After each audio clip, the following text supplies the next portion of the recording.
Boa noite a todos.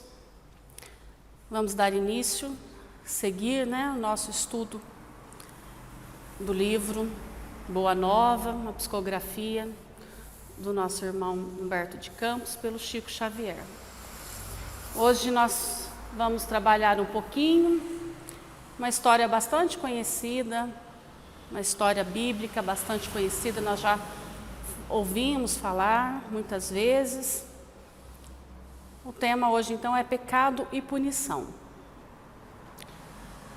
Como sempre disse, Danilo e Angélica também já falaram várias vezes, vale muito a pena a gente voltar, ir lá no livro e ler e estudar um pouquinho essa passagem.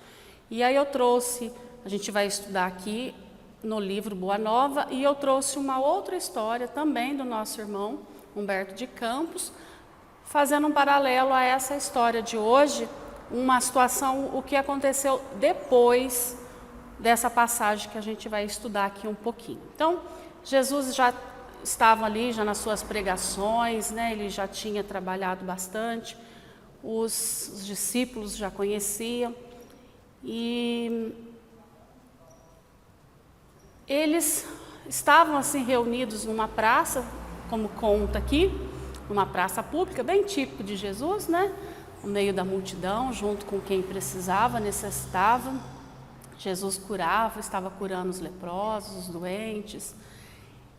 E eles, alguns homens da época, trouxeram ali uma mulher que foi acusada que foi pega em adultério, como narra aqui o livro.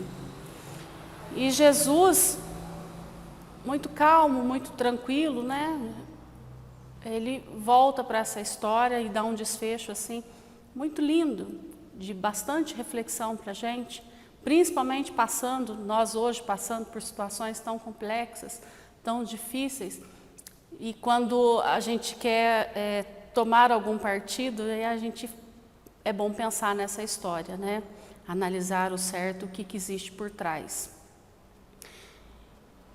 E então ele foi solicitado a constituir juiz dos costumes do povo. O mestre exclamou com serenidade e desassombro, causando estupefação aos que ouviram.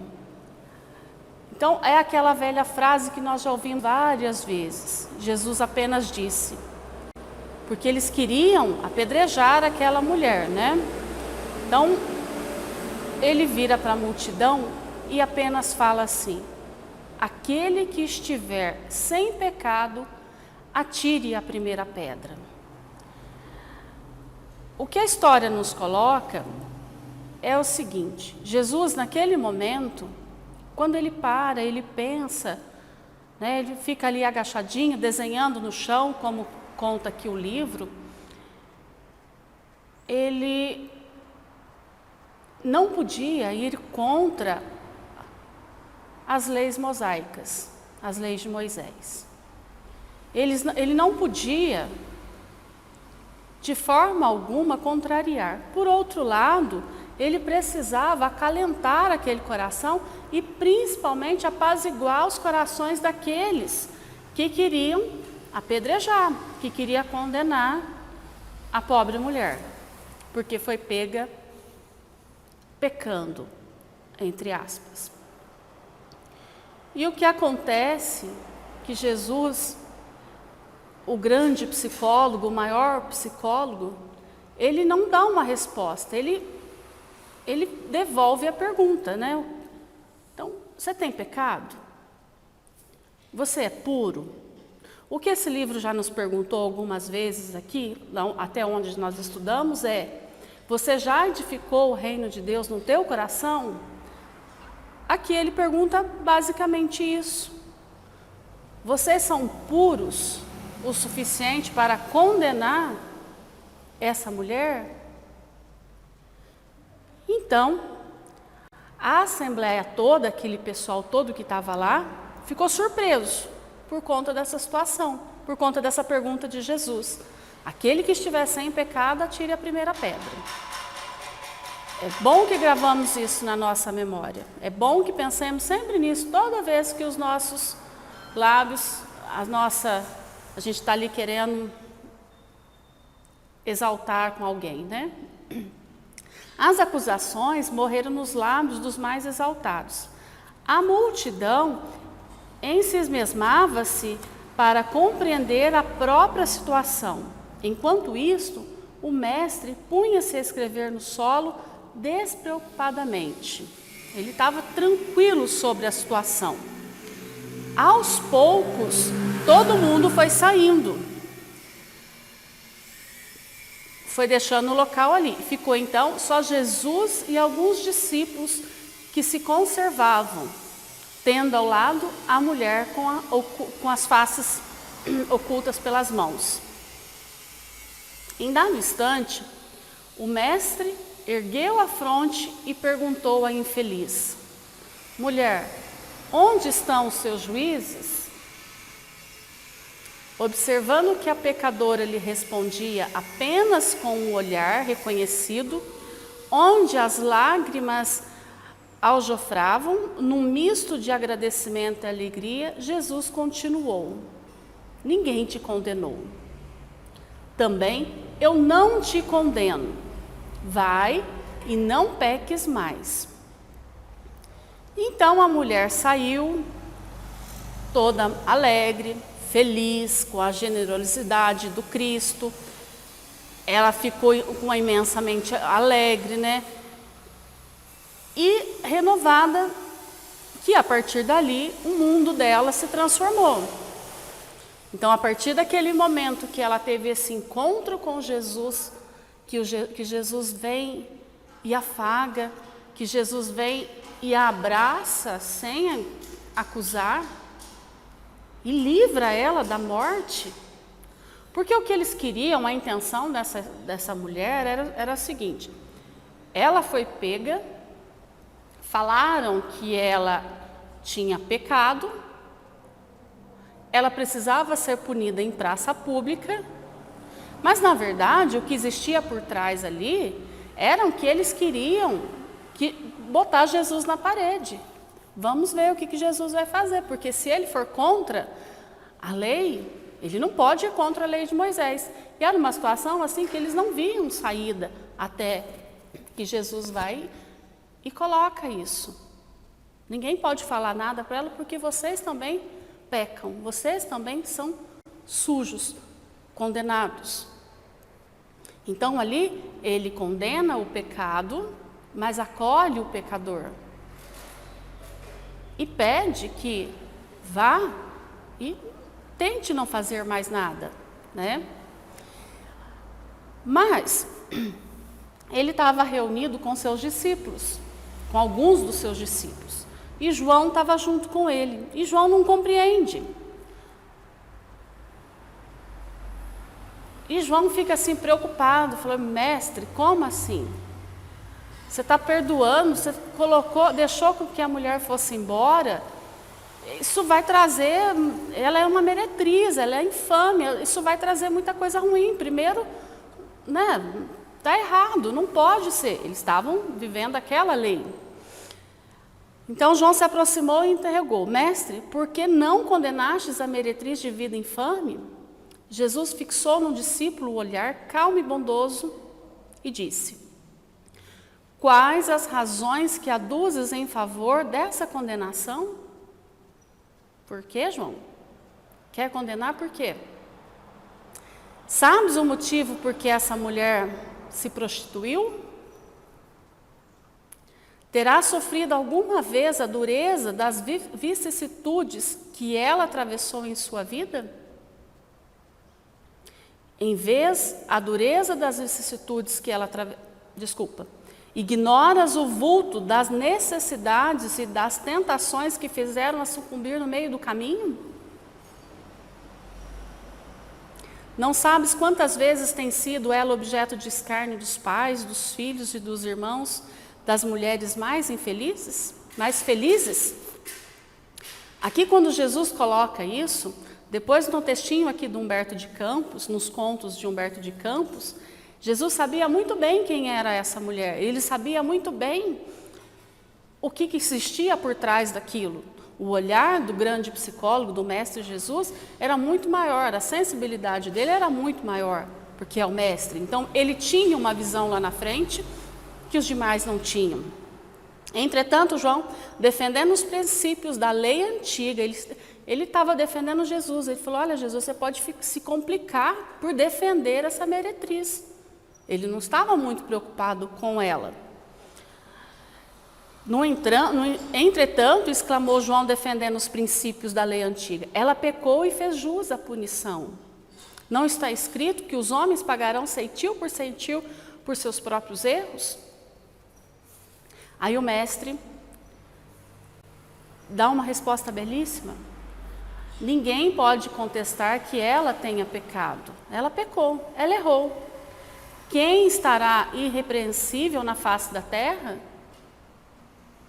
Há sacerdotes da lei, magistrados e filósofos que prostituíram suas almas por mais baixo preço. Você está falando dela, mas existem coisas muito piores. Muito piores. Contudo, ainda não lhes viu os acusadores. Porque aqui eles falavam da mulher.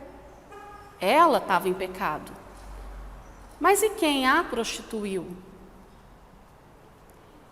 E o homem, então, que a fez prostituta? Aqui pouco se fala, mas existe isso por trás. E Jesus deixa isso claro. Você está falando de uma coisa que você não está sabendo. Vamos ter calma. A hipocrisia costuma campear impune. Enquanto se atiram pedras ao sofrimento, João, o mundo está cheio de túmulos caiados. Deus, porém, é o Pai bondoso, de infinita, que aguarda os seus filhos pródigos em sua casa.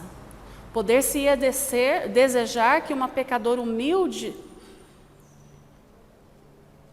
de humilde tormento maior que aquele que ela própria condenou por tempo indeterminado?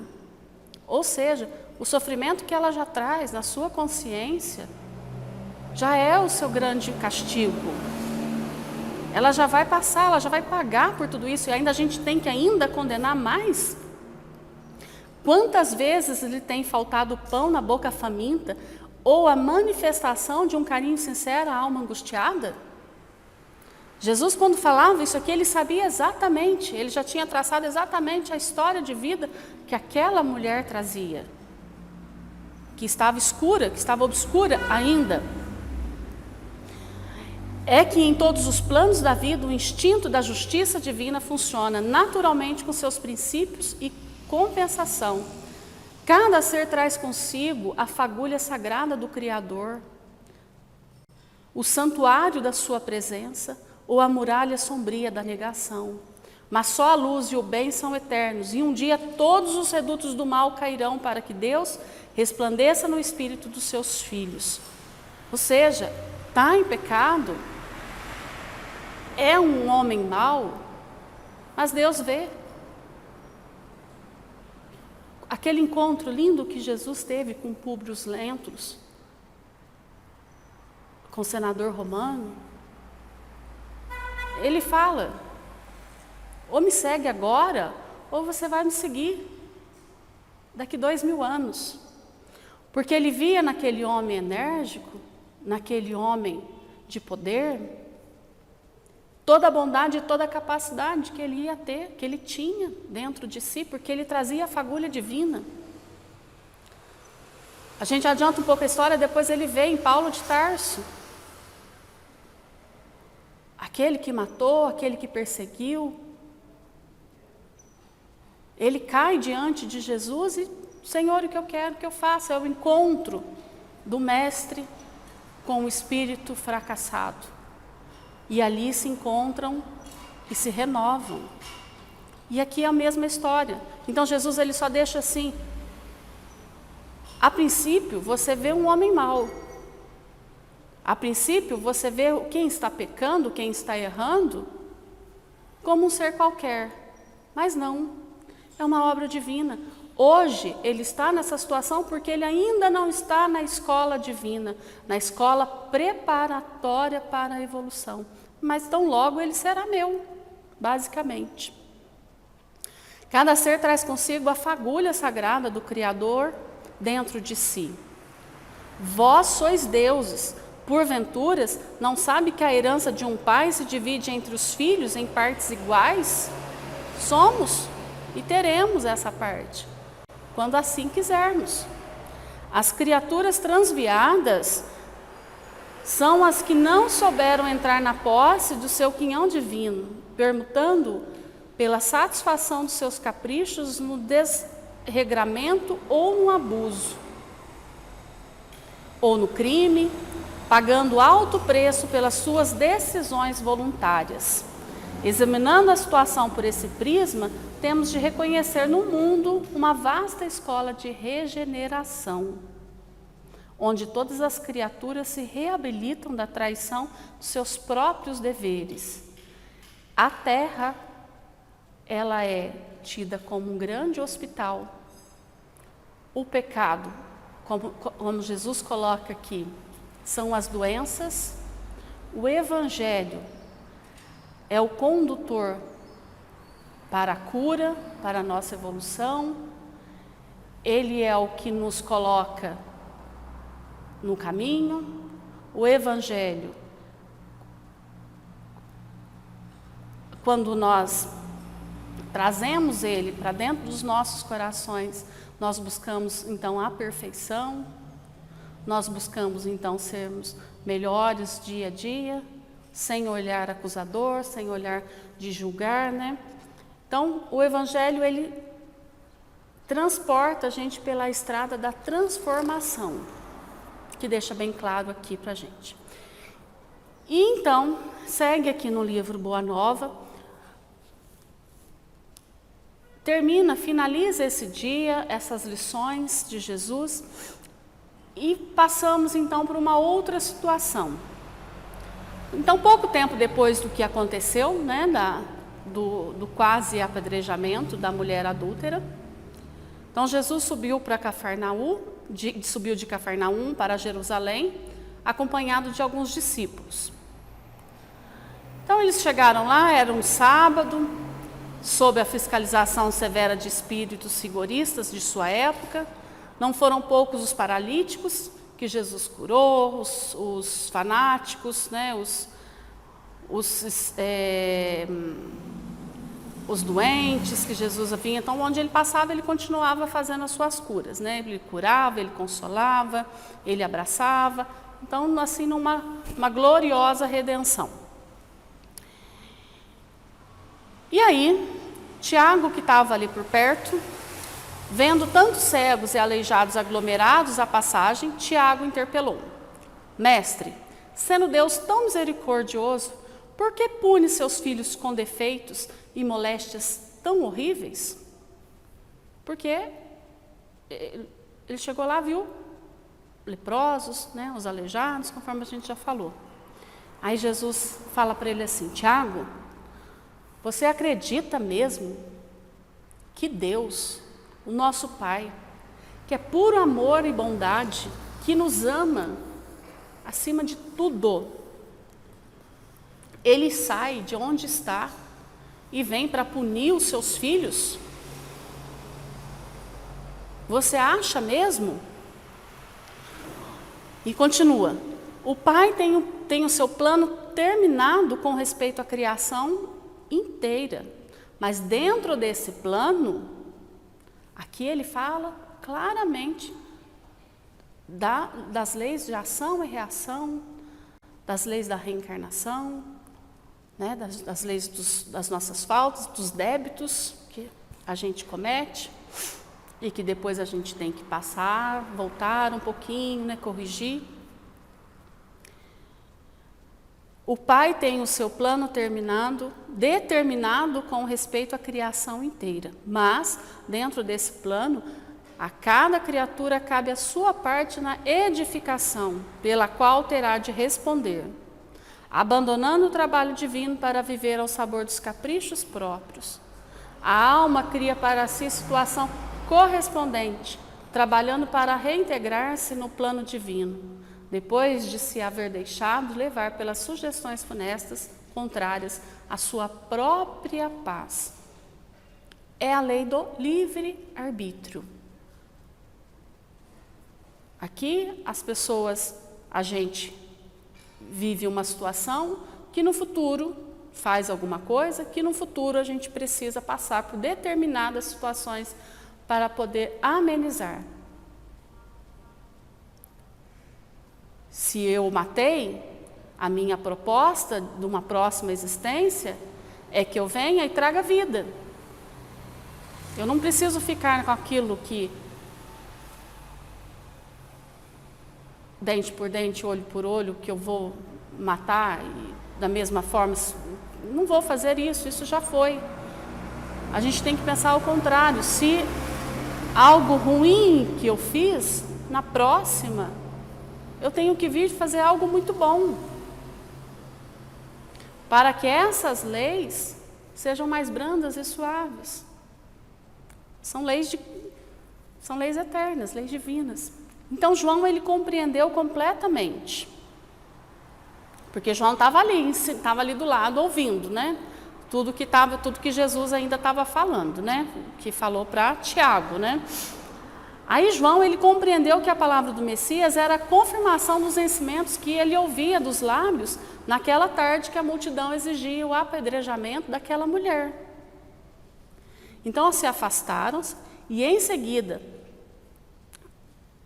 do tanque de Betsaida, cujas águas eram tidas em Jerusalém, na conta de miraculosas e onde o mestre fizera andar paralíticas, dera vista aos cegos e limpar os leprosos. Na companhia de Tiago e João, o Senhor encaminhou-se para o templo, onde um dos paralíticos que ele havia curado relatava o acontecido.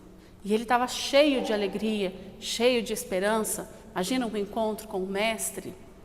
Isso nos faz lembrar quando esse paralítico encontra, está aqui bem sutil aqui. Isso encontra assim porque todo mundo, cada um de nós, em algum momento da nossa vida, teve um encontro com o mestre. Se não teve ainda, um dia vai ter. Eu espero que seja tão belo, um momento marcante que fala, olha, a partir desse meu encontro, esse meu reencontro com o mestre, a minha vida passou a ser diferente. Eu passei a ser uma pessoa diferente.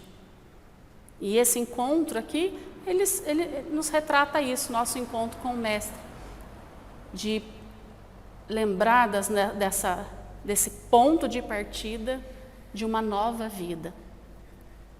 E nesse momento, né, Jesus também ele vai e fala, né?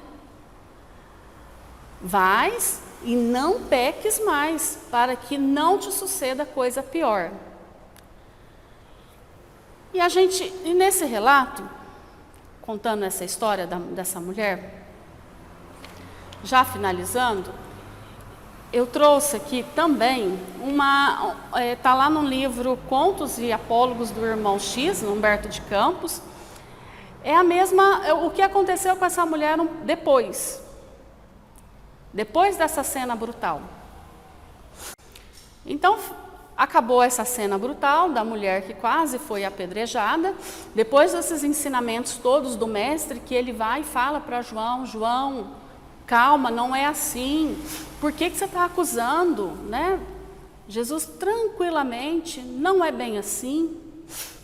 E aqui ele conta, Humberto de Campos, já um diálogo com Pedro, com Simão Pedro, né? Então fim da cena brutal em que o povo pretendia lapidar a mulher infeliz na praça pública. Pedro, que seguia o Senhor de perto, interpelou: Mestre, desculpando o erro das mulheres que fogem ao ministério do lar, não estaremos oferecendo apoio à devassidão? Abrir os braços no espetáculo deprimente que acabamos de ver, não será proteger o pecado? Não parece coisas de hoje, né, gente? Será? Porque quantos escândalos e quantas coisinhas que acontecem por aí que a gente às vezes defende, a gente é julgado, né? Às vezes a gente condena, a gente tem que tomar cuidado, porque quando a gente está numa multidão, E essa multidão tem uma certa tendência a julgamento, a gente pode cair também, né? Pegar uma pedra e jogar. Então, é importante que a gente saia dessa multidão e tenha a sua própria opinião, de ouvir o coração, para também não atirar pedras, né?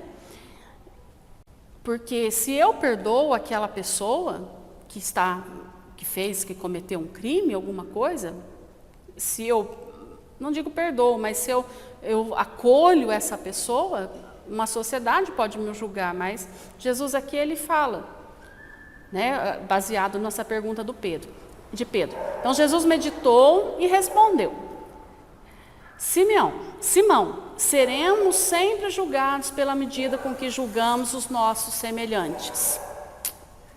Sim, clamou o apóstolo irritado. Compreendo a caridade que nos deve afastar dos juízes errôneos, mas porventura conseguiremos viver sem discernir? Uma pecadora trazida ao apedrejamento não perturbará a tranquilidade das famílias? Olha as perguntas de Pedro. Não representará um quadro de lama para as crianças e para os jovens? Não será uma excitação à prática do mal? E aí, Jesus responde essas perguntas. Quem poderá examinar agora o acontecimento em toda a extensão dele? Sabemos acaso quantas lágrimas terá vertido essa mulher até a queda fatal no grande infortúnio? Você está acusando, mas você sabe o que essa pessoa passou? O que essa pessoa viveu? Quem terá dado a esse pobre coração feminino o primeiro impulso ao despenhadeiro? Olha como o grande professor, como Jesus ele faz a gente refletir. E quem sabe, Pedro, essa destitosa irmã terá sido arrastada à loucura atendendo a desesperadoras necessidades? Você não sabe, nós não sabemos. Você perguntou isso? Por que foi feito? E quantas vezes pessoas nos pediram ajuda e nós fomos capazes de negar ou fingir de não ver? E não estou falando de gente de lá longe, não, de gente dentro da nossa casa, que nos pediu ajuda, às vezes nem pediu, no seu silêncio, e nós fechamos os nossos olhos, conduzimos um outro caminho e em seguida acontece alguma coisa com aquela pessoa, ela faz alguma coisa. E aí? Quem são os acusadores? Eu também fui culpado pelo ato do outro, também provoquei. O discípulo, contudo, num propósito de justiça, acrescentou, porque Pedro era brigão, né? Ele era forte, assim, ele queria tudo muito certo, né? E achava que estava tudo certo, né? De qualquer modo, a corrigenda é inevitável. Se ela nos merece compaixão e bondade, há então noutros setores o culpado ou outros culpados que precisamos punir. Né? Então, peraí, se ela não chegou nesse caminho sozinha, existe gente por trás. Olha só essa história onde que vai parar. Se ela nos merece compaixão e bondade, há então noutros setores os culpados ou culpados que precisamos punir. Quem terá provocado a cena desagradável que assistimos? Geralmente as mulheres desse naipe são reservadas e fogem à multidão. Que motivos teriam trazido essa infeliz ao clamor da praça? Está querendo dizer, geralmente quem está traindo, quem está nessa situação, ela vai fazer escondidinha, vai fazer quietinha, ninguém vai ser descoberto. Ela não quer, né? Então, se ela foi descoberta, quem foi? Por quem? Quem estava com ela? Porque quem estivesse com ela também seria condenado à morte, segundo aquelas leis, né? Aí Jesus sorriu tranquilamente, né? Calmo, e falou: quem sabe a pobrezinha andaria à procura de assistência? Olha que lindo. O pescador de Cafarnaum acentuou contrariado. O responsável devia expiar semelhante delito. Sou contra a desordem. E na gritaria que presenciamos, estou convencido de que o cárcere e os açoites deveriam funcionar. Ele queria, então, pegar aquele ser que a denunciou e condenasse também, né? Nesse ponto do entendimento, velha mendiga, aí estava passando lá uma pessoa, uma velha mendiga, que ouvia a conversação caminhando, vagarosamente, e exclamou para Simão: Galileu bondoso, herdeiro de fé vitoriosa, de nossos pais, graças sejam dadas a Deus, nosso poderoso Senhor.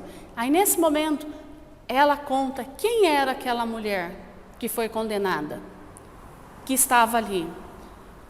E quem era essa pessoa que Jesus defendia, que Jesus foi lá e deu uma das maiores lições para a gente. A mulher apedrejada é filha de minha irmã, paralítica e cega. Moramos nas vizinhanças e víamos ao mercado em busca de alimento. Abeirávamos-nos daqui porque fomos assaltadas por um rapaz que, depois de repelido por ela, em luta corpo a corpo, saiu a indicá-la ao povo. Observem que até aqui a mulher ainda não falou. A tia dela não disse que ela era uma prostituta, não disse quem era. Apenas disse que ela foi roubada e que a pessoa que a roubou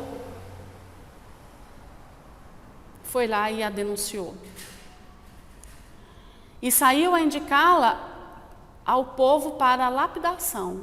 Lá nessa época era qualquer situaçãozinha, principalmente mulher, já não tinha voz, não tinha nada. Simplesmente porque minha infeliz sobrinha, digna de melhor sorte, não tem tido hoje uma vida regular.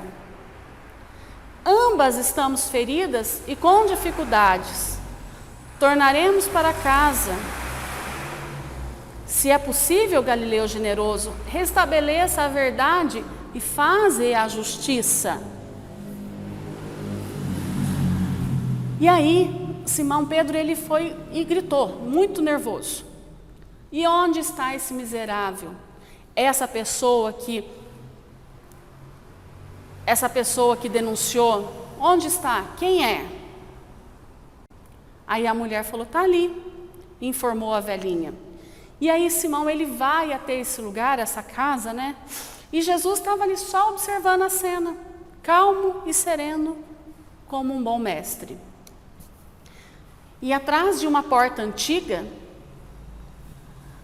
ele vê um homem.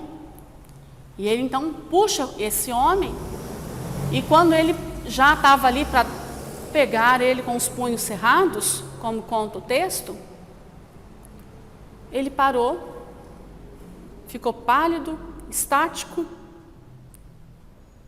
e abatido, porque ele olha para aquele homem que denunciou a pecadora.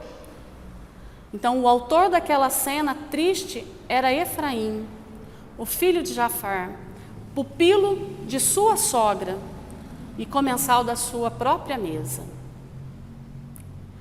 Efraim era seu cunhado, ele era um filho adotivo da sogra, então irmão da sua esposa, a esposa de Pedro. Angustiado e em lágrimas de cólera e amargura, Simão adiantou-se para o Cristo à maneira de um menino necessitado, necessitando proteção, e brandou: Mestre, mestre, o que fazer? Se o homem da minha família, que come na minha mesa, teve coragem de colocar essa mulher nessa situação, o que eu faço? Jesus então olhou, acolheu, imagina que delícia esse abraço, Imagina que coisa mais gostosa do mundo, a gente depois de fazer bagunça, depois da gente fazer coisas erradas, fugir do caminho, voltar para Jesus e falar: mestre, o que eu faço? E ele dá aquele abraço gostoso e fala: Pedro, não julguemos para não sermos julgados.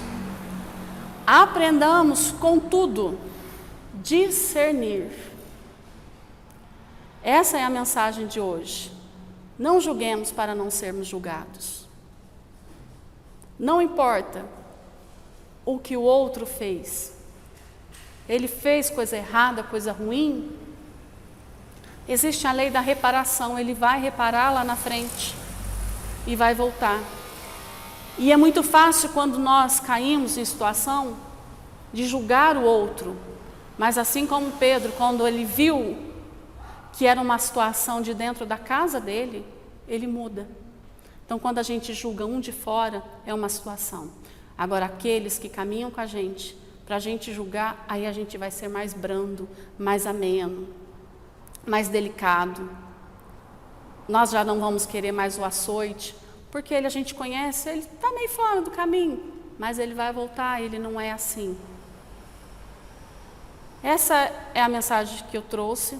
Eu espero que com ela a gente aprenda a olhar para o outro com carinho, com respeito, com os erros dos outros, com os nossos erros, acolher o erro do outro, porque nós não somos, se a gente está nesse plano, nesse planeta, porque nós não somos tão melhores que os outros, né? Então, cada um cuidando do seu, cada um cuidando, olhando para as suas próprias vidas, com muito carinho, olhando nos seus erros e tentando corrigir, né? Educando. Que Jesus abençoe os nossos lares, essa casa que nos acolhe, os necessitados. Que o grande Mestre se faça presente em cada momento da nossa vida. Boa noite.